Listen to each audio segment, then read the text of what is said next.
மூச்சே எப்போதும் துணை இருப்பேன் என் உயிரே. அட, அவ வீட்டுக்கு போய் ரொம்ப மாசம் ஆனதுனால அவ வீடு எங்க இருக்குன்னே சரியா மறந்துட்டேன். இங்கதான் எங்கேயோ பக்கத்துல இருக்கும். இந்த கட்டா அடுத்த கட்டா மாறி வந்துட்டோமோ? முன்னாடி வரும்போது ஒரு 2-3 வீடு இருந்துச்சு. இப்ப வீடையே காணும், மரம் மட்டும்தான் இருக்கு. மாறி திரும்பிட்டோம் போலயே. இங்க யார்கிட்டயாவது கேட்கலானாலும் யாரையுமே காணும். என்ன பண்றது? லொகேஷன் அனுப்ப சொல்லலான்னு பார்த்தா அவ போனை வேற எடுக்க மாட்டேங்கிறா. இவ்வளோ பக்கத்துல வந்து கண்டுபிடிக்க முடியல. அங்க ஒருத்தர் வராரு, அவர்கிட்ட கேட்டு பார்ப்போம்.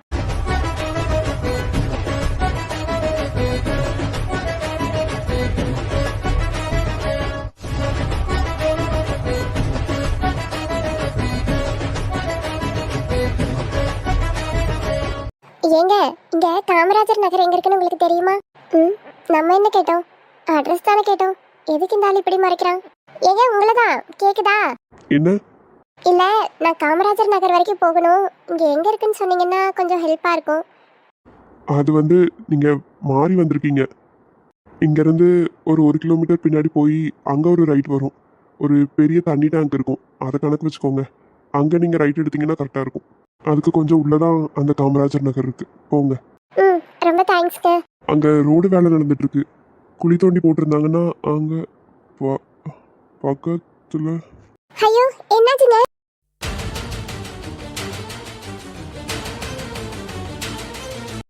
என்னங்க, என்னாச்சுங்க? ஒன்றும் இல்லைங்க. லேசாக மயக்கம் வர மாதிரி இருக்கு. என்னது, மயக்கம் வர மாதிரி இருக்கா? ஐயோ, இங்க சுத்தி ஒரு கடை கூட இல்லையே. இருங்க, என் வண்டியில தண்ணி இருக்கு, நான் தரேன். கொஞ்சம் பொறுத்துக்கோங்க. ஒன்றும். இப்போ எப்படி இருக்குங்க? இப்பயும் முடியலங்க. இப்பயும் முடியலையா? தண்ணியும் குடிச்சு பார்த்துட்டாரு. தண்ணி முகத்துல தெளிச்சும் பார்த்தாச்சு. ஆனா இன்னும் முடியலங்கிறாரே. எங்க பக்கத்துல ஹாஸ்பிட்டல் எங்க இருக்குன்னு சொல்லுங்க. ஹாஸ்பிட்டல் சொல்லுங்க, நான் கூட்டிட்டு போறேன். என்ன எதுவுமே பேச மாட்டேங்கிறாரு. ஐயோ, மயங்கிட்டாரு போலயே. இப்ப என்ன பண்றது? இங்க யாருமே இல்ல. இவர் வேற மயக்கத்துல இருக்காரு. இப்படியே வண்டியில பின்னாடி உட்காந்து வருவாரு. ஆட்டோ தான் ஒரே வழி. ஆட்டோக்கு இந்த ஊர்ல நான் எங்க போய் தேடுறது?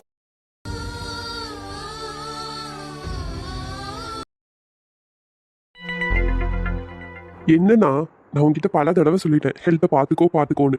இப்படி பண்ணி வச்சிருக்க. இன்னைக்கு ரோட்ல மயக்கம் போட்டு விழுந்திருக்க. ஏதோ ஒரு நல்ல நேரம் இவங்க வந்ததுனால உன்னை காப்பாத்தி ஹாஸ்பிட்டல்ல வந்து சேர்த்தாங்க. அங்க யாருமே இல்லைன்னா என்ன பண்ணியிருந்திருப்ப? சொல்ல போனா நீ மயங்கி விழுந்த இடத்துல இவங்கள தவிர யாருமே இல்லை. பாவம், அவங்க ஒரு ஆளா ஆட்டோ கூட கிடைக்காம அவங்க ஷால்ல உன்னை பின்னாடி உட்கார வச்சு கட்டி ஹாஸ்பிட்டல்ல வந்து சேர்த்திருக்காங்க.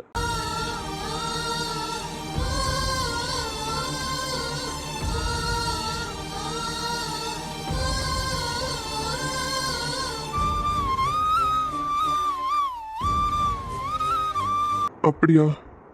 ரொம்ப தேங்க்ஸ்ங்க. ஐயோ, அதெல்லாம் பரவாயில்லைங்க. ஆனா நீங்க சரியா சாப்பிடுறது இல்ல. உங்க உடம்பு ரொம்ப வீக்கா இருக்கு, ஸ்ட்ரென்த்தே இல்லைன்னு டாக்டர் சொன்னாங்க.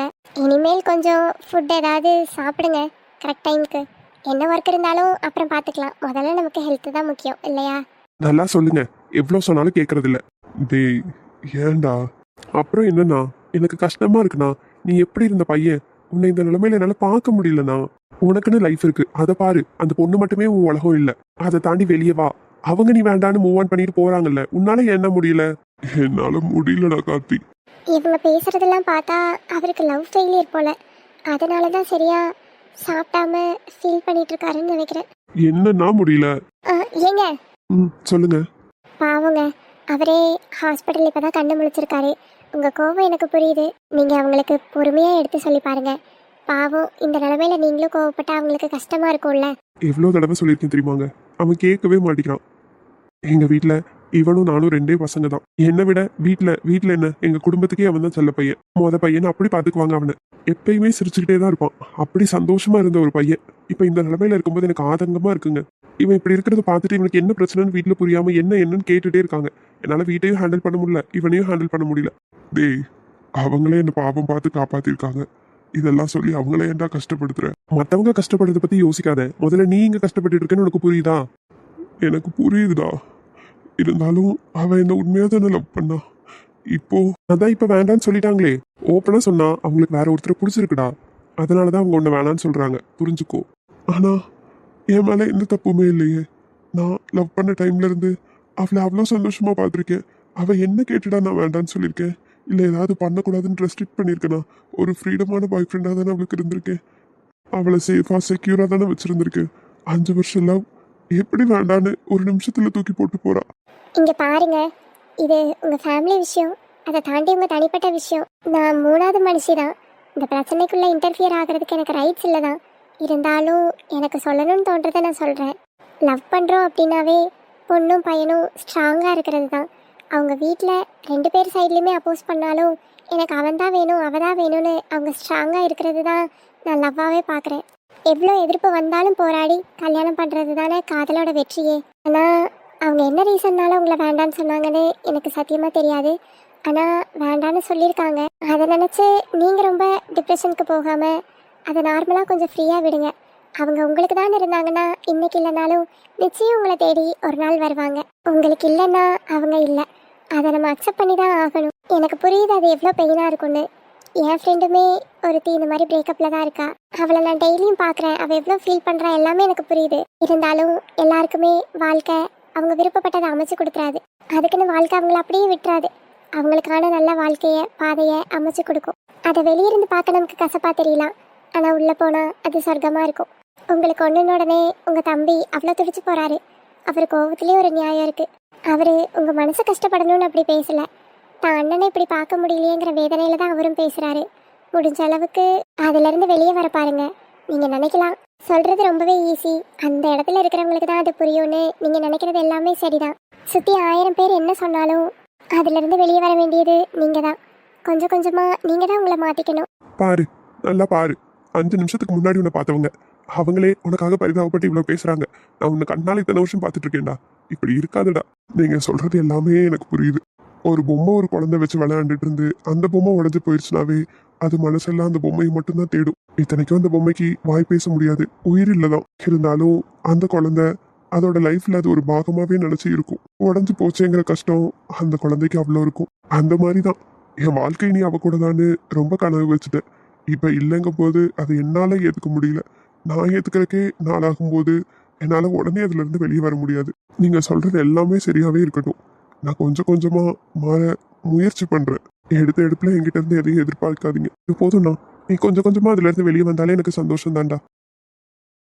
சாரிங்க, இவனை பார்த்த இதில் நான் உங்ககிட்ட ஒரு தேங்க்ஸ் கூட சொல்லலை. எனக்கு என்னன்னு ரோட்டில் இவனை விட்டுட்டு போகாமல் ஹாஸ்பிட்டலில் வந்து சேர்த்ததுக்கே ரொம்ப தேங்க்ஸ்ங்க. ஐயோ, இதனால என்னங்க?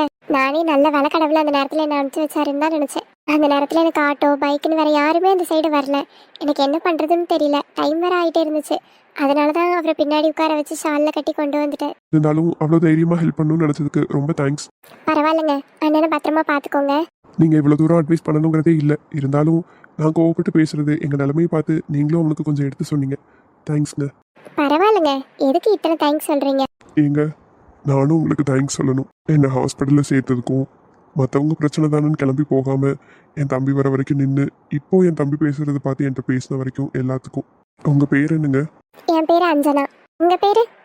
என் பேர் வருண். அப்புறம் உங்கள் பேர்? என் பேர் கார்த்திங்க. சரிங்க.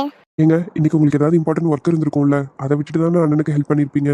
சச்சா, அதெல்லாம் ஒன்றும் பெருசாக இல்லைங்க. நான் ஆக்சுவலி சென்னையில் காலேஜில் படிச்சுட்டு இருக்கேன். ஒரு 3 days லீவ் போட்டு வந்தேன்.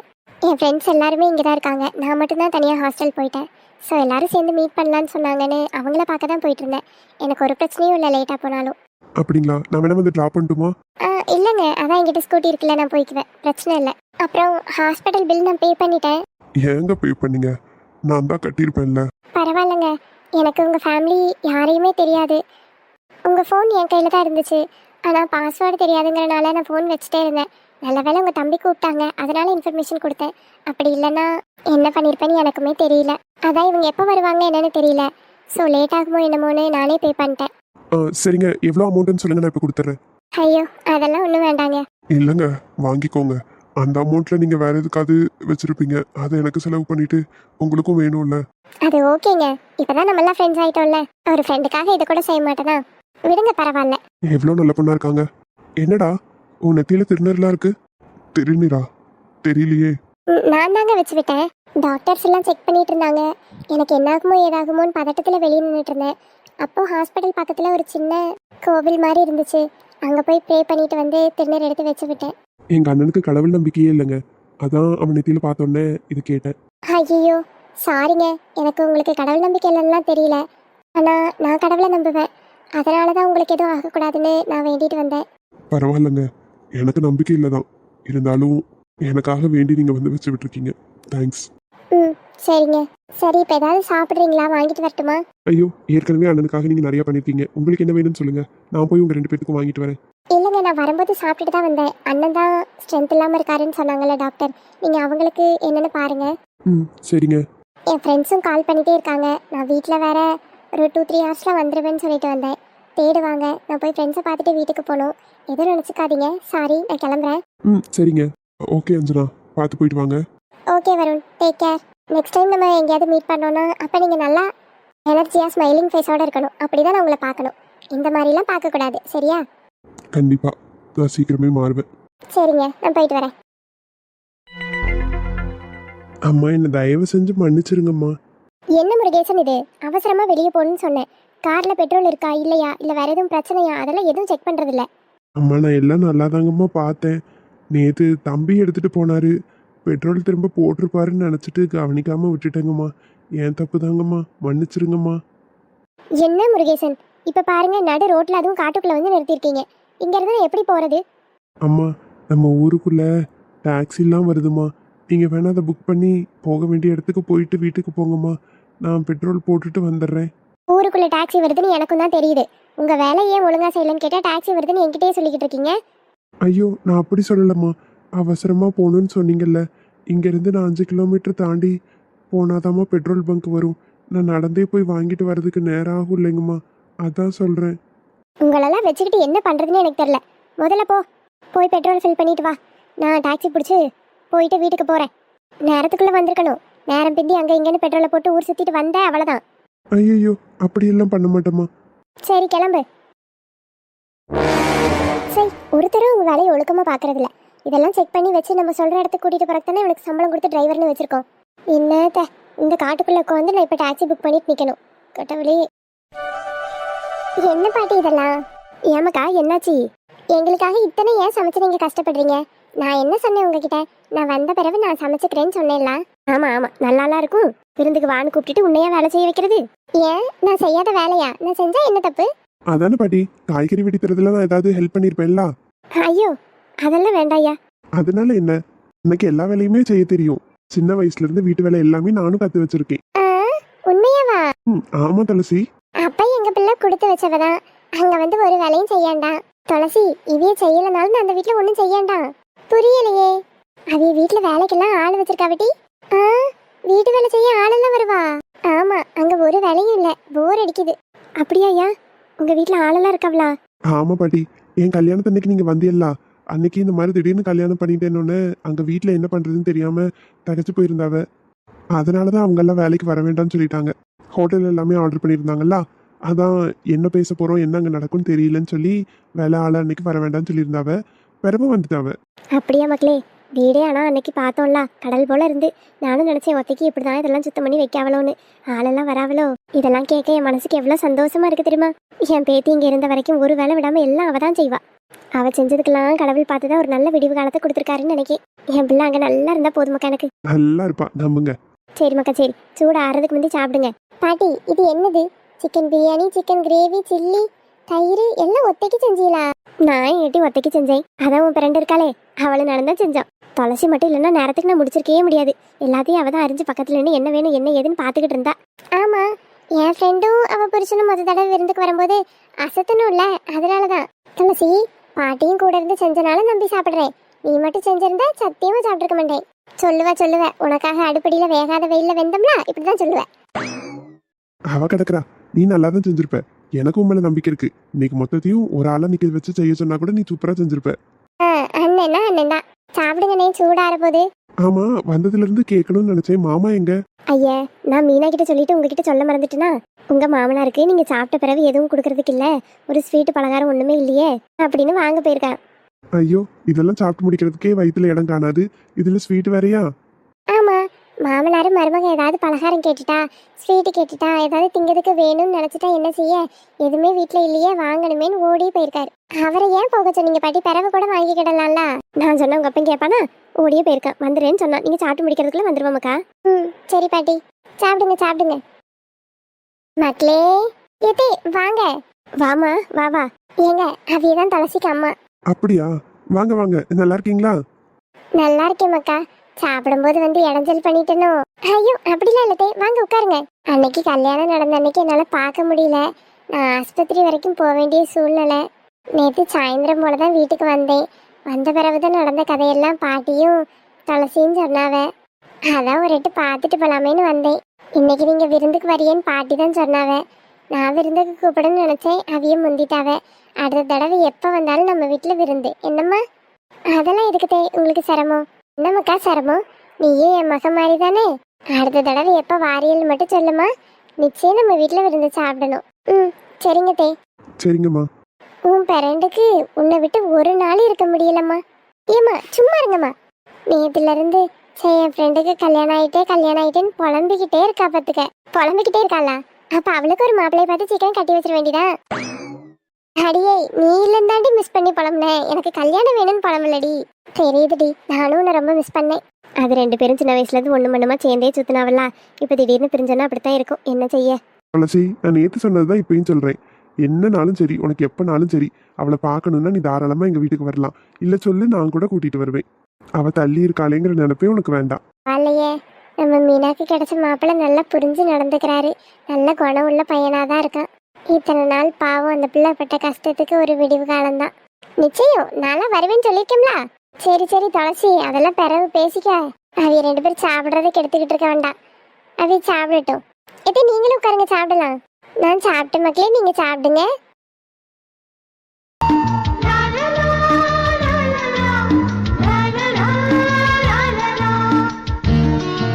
ஆட்டோக்காரண்ணா இங்கே தானே வரேன்னு சொன்னாங்க.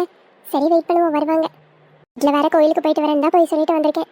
கோயிலுக்கு போயிட்டு அவளையும் வேற பார்க்கணும். அவளை பார்த்து பேசினா மட்டும் நேரம் போகிறதே தெரிய மாட்டேங்குது. சரி சீக்கிரம் பேசிட்டு போகணும், அவ்வளோதான். இல்லைன்னா வீட்டில் கொண்டு எடுத்துருவாங்க. எவ்வளோ நேரம் ஆச்சு கால் பண்ணி? இந்த டாக்ஸிக்காரன் வேற வந்து தொலைய மாட்டேங்கிறான். அம்மா ரொம்ப பசிக்குதுமா. சாப்பிட்டு 4-5 நாள் ஆச்சுமா. ஏதாவது இருந்தா தாங்கம்மா. அதெல்லாம் ஒன்றும் இல்லை, தூரம் போ. அம்மா, நீங்க காசு கூட கொடுக்க வேண்டாம்மா. ஏதாவது சாப்பிட மிச்சம் மீதி வச்சிருந்தீங்கன்னா கொடுங்கம்மா. ஐயோ, மிச்சம் மீதி வைக்கிறதுக்கு இது என்ன வீடா? நானே ரோட்ல கடுப்புல நின்றுட்டு இருக்கேன். போ அந்த பக்கம். அம்மா, ஏதாவது பார்த்து உதவி செய்யுங்கம்மா.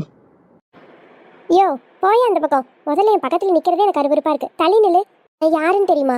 எவ்வளோ பெரிய பணக்காரின்னு தெரியுமா? இப்படி வந்து என்கிட்ட நின்று பேசுறக்கே ஒரு ஸ்டேட்டஸ் வேணும். நான் கட்டியிருக்க புடவையோட விலை என்னன்னு தெரியுமா உனக்கு? சும்மா வந்து பக்கத்தில் நின்றுட்டு தூரப்பா. மன்னிச்சிருங்கம்மா, வயிற்று பசியில வந்து கேட்டுட்டேன். சார், இவங்க எதுக்கு எப்படி நடந்துக்கிறாங்க? பாவம், அவரு பசினால தானே கேட்குறாரு. இருந்தா இருக்குன்னு எடுத்து கொடுக்கணும், இல்லைன்னா இல்லைன்னு சொல்லணும். அதுக்காக அவர் இப்படியெல்லாம் பேசுறது தப்பு இல்லையா? பணம் இருக்குன்னு பண திமிரு. சி, உங்களை தான் கண்ணாடி போட்டவங்களே, கொஞ்சம் திரும்புங்க. யாருமா நீ? என்னதுக்கு திரும்ப சொல்ற? உங்களை எதுக்கு திரும்ப சொல்றேனா? நீங்க பண்ண விஷயத்துக்கு பாராட்டு விழாவா வைப்பாங்க? நான் என்ன பண்ண? எப்படி நீங்க என்ன பண்ணீங்களா? ஏங்க, அவர் பசின்னு தானே வந்து கேட்குறாரு. உங்களால முடிஞ்ச உதவி பண்ணுங்க, இல்லைன்னா இல்லைன்னு சொல்லுங்க. அதை விட்டுட்டு பாவம் அவரு கிட்ட போய் என் ஸ்டேட்டஸ் என்னன்னு தெரியுமா, நான் கட்டியிருக்க புடவையோட விலை என்னன்னு தெரியுமா, தூர போன்னு ரொம்ப ஒரு மாதிரி பேசுறீங்க. இதெல்லாம் தப்பு இல்லையாங்க? ஏய், எது சரி எது தப்புன்னு எனக்கு தெரியும். எனக்கு ஒன்று நீ சொல்லித்தரணுங்கிற அவசியம் கிடையாது. முதல்ல யார் நீ? என்ன கேள்வி கேட்குற அளவுக்கு உனக்கு தைரியம் இருக்கா? கேள்வி கேட்கறக்கு எல்லாருக்கும் உரிமை இருக்கு. கண்ணெதிரில் அப்படி வயசானவரன்னு போய் நீங்கள் இப்படி சொல்றீங்க. அதை பார்த்துட்டு நான் அமைதியாவா இருக்க முடியும்? அதான் கேள்வி கேட்டேன். உனக்கெல்லாம் பதில் சொல்லணும்னு எனக்கு ஒன்றும் அவசியம் இல்லை. உங்கள் பேச்சிலே தெரியுது உங்கள் பணக்கார திமிரு. ஆனால் என்னைக்கும் இது நிலைக்காது. பணம் இருக்குன்னு என்னைக்கும் ஆணவத்தில் இப்படி ஆடக்கூடாதுங்க. இன்னைக்கு இருக்கும், நாளைக்கு பணம் போயிடும். ஆனால் மனிதாபிமானமாக கொஞ்சம் நடக்க கற்றுக்கங்க.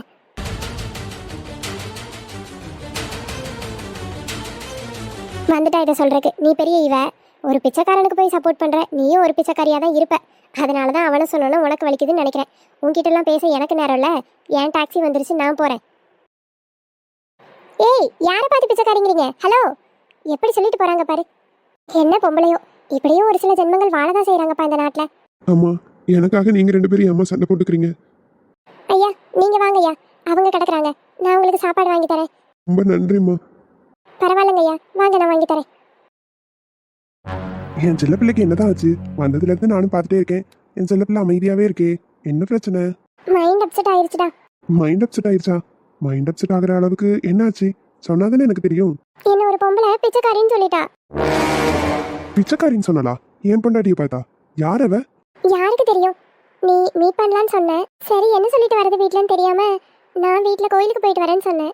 கோயிலுக்கு நடந்து வந்து அதுக்கப்புறமா சாமி கும்பிட்டுட்டு உன்னை வந்து பார்த்தா ரொம்ப லேட் ஆயிரும். வீட்லேயும் என்ன ஏதுன்னு கேட்பாங்கன்னு சொல்லி கோயிலுக்கு ஆட்டோவில் போயிட்டு வந்துடலாம்.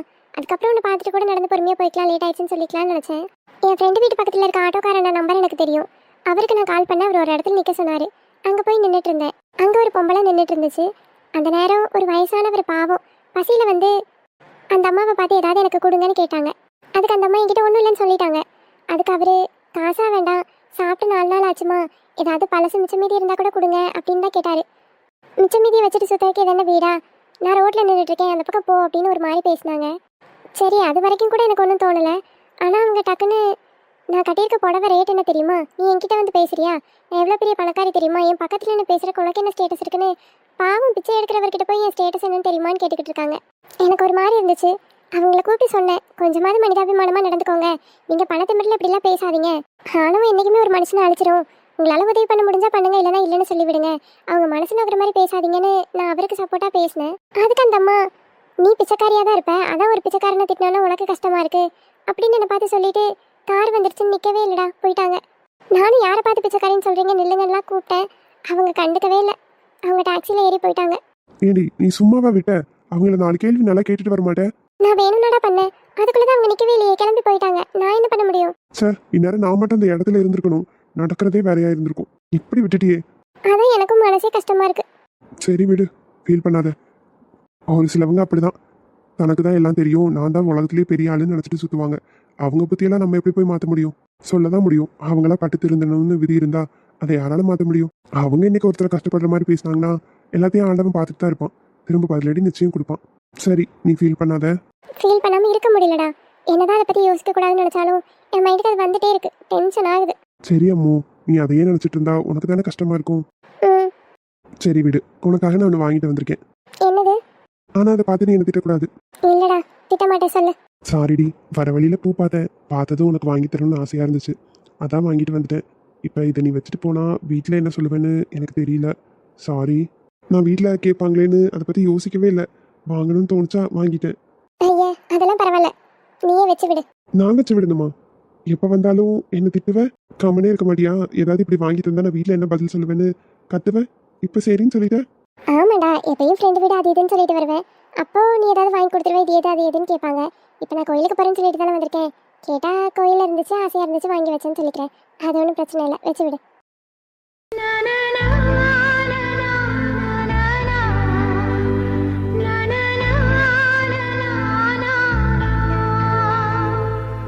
இந்த பூ வச்சதும் என் பொண்டாட்டி எவ்வளோ அழகா இருக்கா தெரியுமா?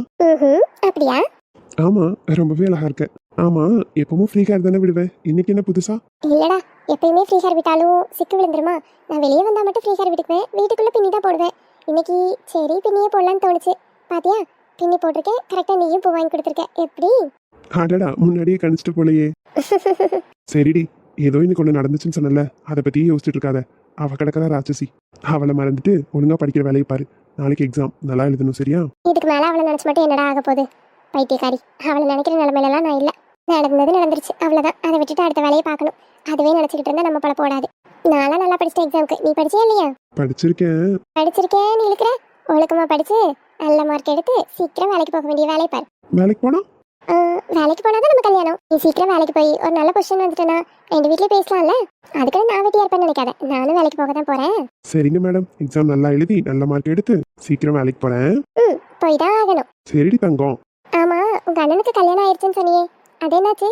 அதான் பாரு, எப்படியோ நடக்கும்னு நினைச்ச கல்யாணம் அவனே தாலி கட்டி கூட்டிட்டு வந்துட்டான். நீயும் அங்கதானே இருந்த? ஆமா, எங்க வீட்லயே எங்க அண்ணன் கல்யாணத்தை பாக்குற கொடுப்பனே எனக்கு மட்டும் தான் கிடைச்சிருக்கு. நல்ல விஷயம் தான். அப்புறம் ஒண்ணு, இன்னைக்கு காலையில என் தங்கச்சி சர்ப்ரைஸா ஊர்ல இருந்து வந்தா தெரியுமா? அண்ணனுக்கு கல்யாணம் ஆயிடுச்சுன்னு கேள்விப்பட்டதும் அவளுக்கு அங்க இருக்க முடியல, சரி பாத்துட்டாது போலான்னு சொல்லி 2-3 நாள் லீவ் போட்டு வந்திருக்கான். ஓ சூப்பர் தான். அண்ணனுக்கு கல்யாணம் ஆகி வீட்டுக்கு புது அண்ணி வந்தாச்சு, உன் தங்கச்சியும் வந்தாச்சு, ஜாலியா இருக்குமே. இதுக்கு நடுவில் எப்படா படிப்ப? அதெல்லாம் படிச்சிருவேண்டி. படிச்சிருவேண்டியா? அப்ப இன்னும் நீ படிக்கவே ஆரம்பிக்கலையா? ஐயோ, கொஞ்சம் படிச்சுட்டே மீதி இருக்கிறதும் படிச்சிருவேன்னு சொன்னேன். ரிசல்ட் வரட்டும் மவனே, அப்புறம் இருக்கு உனக்கு. ஏண்டா நீ எல்லாம் இங்க தானே படிக்கிற, உன் தங்கச்சியை மட்டும் எதுக்கு சென்னையில படிக்க வச்சாங்க? அது எல்லாமே எங்க அம்மா பார்த்த வேலை. என் தங்கச்சிக்கு இங்க இருந்து போகணும்னு மனசே இல்லை, ஏன்னா அவ ஸ்கூல் வரைக்கும் படிச்ச எல்லா ஃப்ரெண்ட்ஸுமே இங்கதான் ஒரு 4-5 ஊர் தள்ளி காலேஜ்ல படிக்கிறாங்க. அவங்க கூட பஸ்ல போயிட்டு வரேன், அப்படி இல்லைனாலும் ஒரு ஸ்கூட்டி வாங்கிட்டாங்க, நான் அதுலயாவது போயிட்டு வரேன்னு ரொம்ப கெஞ்சி பார்த்தா எங்க அம்மா தான் இல்லை இல்லை நீ அங்கே படிச்சாதான் கரெக்டாக இருக்கும், அதுதான் பெரிய காலேஜ், கோச்சிங் நல்லா இருக்கும்னு சொல்கிறாங்க, அப்படி இப்படின்னு அங்கே சேர்த்து விட்டாங்க. உங்க அம்மா ரொம்ப ஸ்ட்ரிக்ட் போலயே. அப்படிலாம் இல்லடி, அவங்க ரொம்ப ஜாலி டைப் தான். ஆனால் என்ன படிப்பு விஷயம் வரும்போது கொஞ்சம் ஸ்ட்ரிக்ட்னு வச்சுக்கோயேன். நம்ம படிச்ச ஒரு நல்ல நிலைமைக்கு வரணும்னு உங்களுக்கு ஆசை, அவ்வளோதான். சரிடா, அவங்க ஆசைப்படுறது தப்பு இல்ல. இருந்தாலும் தங்கச்சிக்கு இங்க படிக்கணும் தானே விருப்பம். அதையும் மீறி அங்க கொண்டு சேர்த்திருக்காங்கல்ல, பாவம்ல அவ. அந்த படிப்பு விஷயம் மட்டும்தான் எங்கள் அம்மா கொஞ்சம் அப்படி, மற்றபடி ரொம்ப ஜாலி டைப். இன்னும் கொஞ்சம் வருஷத்துல தான் உனக்கு எனக்கு கல்யாணம் ஆயிருமே, அதுக்கப்புறம் பாரு எங்கள் அம்மா எவ்வளோ ஜாலியாக இருக்காங்க. உனக்கு அவங்க மாமியார் மாதிரியே நடந்துக்க மாட்டாங்க, ஃப்ரெண்ட்லியாக இருப்பாங்க பாரு. பார்க்க தானே போறேன்.